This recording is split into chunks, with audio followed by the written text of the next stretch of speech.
lequel a créé toutes choses par Jésus-Christ. Avez-vous remarqué que par Jésus-Christ n'est pas là?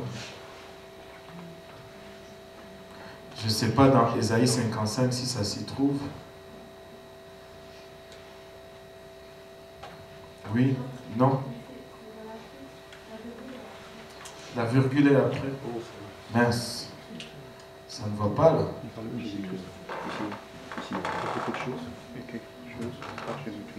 Par Jésus-Christ. Créer toutes choses par Jésus-Christ. C'est même Dieu qui a créé toutes choses. Qu'est-ce que Paul est en train de dire ici? C'est même Dieu qui a créé toutes choses. Sans rien.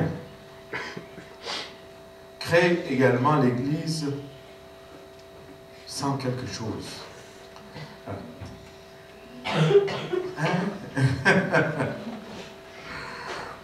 Quand il a créé, il n'avait rien. Amen. Oui. Amen. L'Église, il n'avait rien aussi quand il a créé l'Église. L'Église, le jour de la Pentecôte, c'est tombé. Il n'y a pas eu un apôtre qui a participé à cela si ce n'est Jésus-Christ lui-même. Et c'est Jésus-Christ, c'est ce même Dieu qui a créé le monde avant. C'est pourquoi je trouve triste que par Jésus-Christ n'est pas dans ce verset-là. Le verset 10 nous dit ceci. Afin que les dominations et les autorités dans les lieux célestes connaissent quand? Aujourd'hui. Afin que les dominations et les autorités dans les lieux célestes connaissent aujourd'hui par l'Église la sagesse infiniment variée de Dieu. Ce qui est caché est connu aujourd'hui. Ceux de l'ancien temps ne le connaissaient pas, mais vous le connaissez aujourd'hui, afin que aujourd'hui ce qui était caché avant est révélé maintenant. Maintenant, nous avons accès à toute la révélation de Dieu. Dieu révèle toujours ses principes et ses objectifs progressivement. Vous savez, c'est toujours étape par étape. Mais aujourd'hui, nous avons tout. S'il nous donnait tout en partant, certains de nos têtes allaient exploser. C'est pourquoi Dieu a attendu maintenant dans ta vie. C'est pourquoi tu es venu à Dieu dans ta vie au moment où tu es arrivé à Dieu. Et certains disent, ah, si seulement on m'avait dit ces choses avant. Mais laissez-moi vous mettre juste un petit peu au défi. Ne pouvez-vous pas regarder en arrière dans votre vie et voir le jour où quelqu'un vous a parlé de cet évangile et que vous avez dit, bon, non, pas encore. Pas encore, pas pour le moment. Et vous savez, avec Dieu, tout est dans le timing. En fait, sa parole est progressive. La révélation est progressive. On va regarder un peu les temps dans lesquels Dieu donne ces choses. Sa parole est progressive et continue. Et la révélation de Dieu est progressive. Dieu révèle étape par étape, étape par étape, étape par étape. Et on les voit dans les grandes lignes de la révélation. Regardons un des points les plus importants qui est le salut. C'est vraiment le type de la révélation progressive. Quand nous commençons au début, un animal inconnu a été sacrifié pour être une couverture pour les péchés d'Adam et Ève. On nous dit seulement, on a pris la peau et on a fait des vêtements pour Adam et Ève. On ne dit pas c'est quel animal qui était sacrifié. Plus tard, un agneau est offert pour le péché d'Abel. Ce n'est plus un animal, l'animal est défini. Exode nous montre que ce sacrifice de sang doit être appliqué. Quand on arrive au temps d'Exode, il nous dit tout se trouve dans le sang. Lévitique nous dit que ça doit être un agneau sans défaut. Genèse ne nous dit pas, d'abord Genèse nous dit juste un animal. Après nous dit un agneau. Et puis il est vraiment question du sang. Et cet animal doit être vraiment sans défaut. Et tout n'est pas balancé dès le premier chapitre du livre. Amen. Et je ne sais pas si vous le voyez. Et Ésaïe nous dit que l'agneau est en fait un homme. Mais ce n'est que Jean qui va nous pointer finalement à cet agneau quand il pointe Jésus-Christ en disant « Voici l'agneau de Dieu offert pour le péché du monde. » Progressivement. Dès le début, il n'a jamais été dit que c'est Jésus-Christ qui vient. Un animal inconnu, un agneau, le sang, au fait, il doit être sans tache. Au fait, ça va être un homme. Et cet homme, c'est Jésus-Christ. Progressivement, Dieu révèle. Regardez Ésaïe 55, verset 11. Ainsi en est-il de ma parole qui sort. Que tout le monde dise qui sort. Temps présent. Certaines versions ont même qui procède. Et ça dénote plus le sens de continuité quand on dit qui procède de ma bouche. Elle ne retourne point à moi sans effet, sans avoir exécuté ma volonté et accompli mes desseins. La parole de Dieu est toujours continue. C'est toujours continu. Quand Dieu dit quelque chose, sa parole continue à travailler pour que cela s'accomplisse. Regardez, que la lumière soit. Et depuis ce temps, il y a continuellement de la lumière. Ce n'est pas pour que puis ça s'éteint. C'est continu. Continu. La même parole qui vous a délivré, cette même parole qui vous a péché, qui vous a sauvé de ce monde de péché, elle va continuer à vous faire vivre dans la sanctification. Les desseins de Dieu sont éternels. Regardez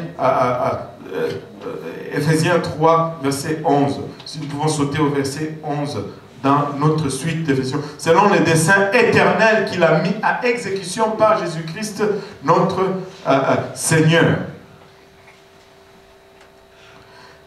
Ce qui nous arrive en tant qu'enfants de Dieu, maintenant, a été prédestiné dans l'éternité.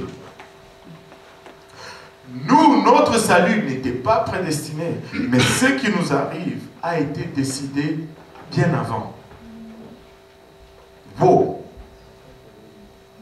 Mais qu'est-ce que cela change dans ma façon de voir? Qu'est-ce que cela change dans mon approche? Qu'est-ce que cela change dans ma vie de tous les jours? Ça change ceci. C'est que Dieu ne nous a pas seulement rachetés dans le temps, mais dans l'éternité. Vous savez, Apocalypse 13:8 nous parle de l'agneau qui a été immolé dès la fondation du monde. Avant même que je ne sois, Dieu avait déjà préparé les choses pour moi. Ce ne sont pas des surprises qui vont m'attendre. Ce n'est pas que quand j'arrive là-bas, là, Dieu commence à me préparer. Écoute, ça me donne un sentiment de paix et d'assurance parce qu'avant que je ne rencontre une situation, Dieu a déjà apprêté tout ce dont j'ai besoin pour faire face à cette situation. Ce que Dieu a en réserve pour nous n'est pas conçu maintenant, n'est pas conçu lorsque nous faisons face à la situation. Avant que j'y arrive, Dieu y était déjà, et avant que ça ne me frappe, Dieu avait déjà prévu cela.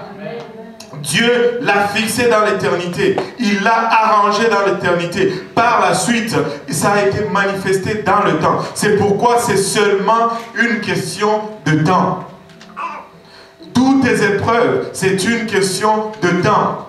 Ce n'est jamais une question de capacité. Parce que, éventuellement, Dieu va répondre. C'est toujours une question de temps. Et c'est ça qui nous tue.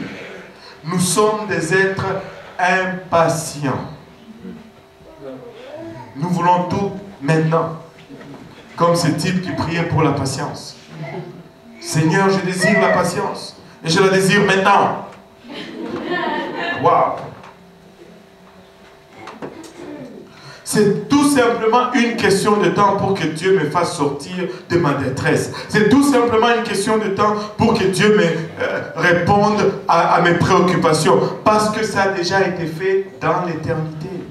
Ce n'est pas en train d'être fait. Ça a déjà été fait avant même que je n'existe. Ma délivrance était déjà préparée. Ma provision était déjà préparée. Et tout ce dont j'ai besoin était déjà préparé. D'avance. D'avance. C'était déjà prêt. Regarde ton voisin, lui, ne t'inquiète pas. Vous savez, mes billets pour le Congo étaient déjà préparés d'avance. D'avance. D'avance. Dans l'éternité. Avant même qu'il n'y ait un Dieudonné Kaosi, avant même qu'il n'y ait un Mutombo Muyumba pour être son père, avant même qu'il n'y ait un Muyumba Kamutupwa qui était son grand-père, bien avant tout cela, c'était apprêté. C'était apprêté. Je vous dis, ne regarde pas ta situation et tu commences à errer ça et là, à être dans le désespoir. Dieu l'a déjà préparé. C'est une question de temps. C'est une question de temps. Ça va arriver. Vous savez, avant même que le Bénin n'existe, Dieu avait déjà préparé la résidence pour une petite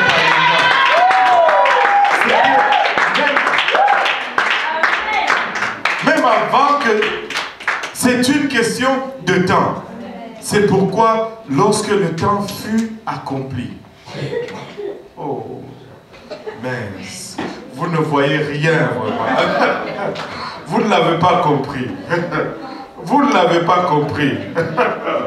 Aïe, aïe, aïe. Si j'étais moi, si j'étais vous, je louerais Dieu. Si j'étais vous...